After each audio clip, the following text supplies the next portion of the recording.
Hello everyone, কি করছো সবাই? আমি তো সকাল সকাল উঠে পড়েছি। সকাল সকাল উঠে কাজকর্ম যেগুলো ছিল সেগুলো কমপ্লিট করে আমি এখন মেকআপ করতে বসেছি। তো দেখো, একে একে স্টেপ বাই স্টেপ আমি মেকআপ ফলো করেছি, তোমরাও দেখতে থাকো ভিডিওটি।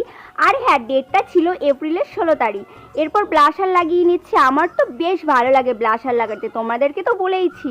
এটা কি হলো আমার সঙ্গে, আমি যেটা পছন্দ করি সেটাই একদম ফালতু হয়ে যায়। তো মা পাশ থেকে আমাকে বকুনি দিচ্ছে, কেমন একটা কালার পছন্দ করেছিস, তোর দ্বারা কিচ্ছু হবে না। সো দেখো, ব্ল্যাক কালার নিয়ে আমি এখানে কভার করছি। এবার ঠিক আছে, লিপস্টিকটা মা বললো হ্যাঁ তোকে বেশ লাগছে এই লিপস্টিকটা পরে। সো বন্ধুরা, আমার তো অল টাইম ফেভারিট অমরে করে লিপস পরা। আমি যে কোনো ভিডিওই করি না কেন আর যেখানেই যাই না কেন অমরে করে লিপস্টিক পরি। তো তোমাদের কেমন লাগলো? আর ঘেমে গেছিলাম তো তখন একটু পাফ দিয়ে হালকা করে ড্যাব ড্যাব করে নিচ্ছিলাম। এরপর হাইলাইটার লাগিয়ে নিচ্ছি। আর লাস্টে মাস্কারা না পরলে তো মেকআপ অসম্পূর্ণ হয়ে যাবে, তাই জন্য আমি লাস্টে মাস্কারা নিয়ে নিচ্ছি। Hello guys, welcome back to my channel. কেমন আছে সবাই? তোমাদের ভালোবাসা, আমি তো অনেক ভালো আছি। তো এখন যাচ্ছি মামা বাড়িতে, কারণ মামা বাড়িতে আজকে চড়কের মেলা আছে। তো চলো ওইখানে গিয়ে তোমাদের সঙ্গে আবার দেখা হচ্ছে। তো আমার ক্যামেরাম্যানকে তোমাদেরকে এখন দেখাচ্ছি না, যেদিন সাকসেস হবে সেদিন অবশ্যই তোমাদেরকে দেখাবো। তো চলো। আর হ্যাঁ বন্ধুরা, আমার এই ভিডিও সম্পূর্ণ দেখতে হলে তোমাদেরকে সেকেন্ড পার্ট ফলো করতে হবে।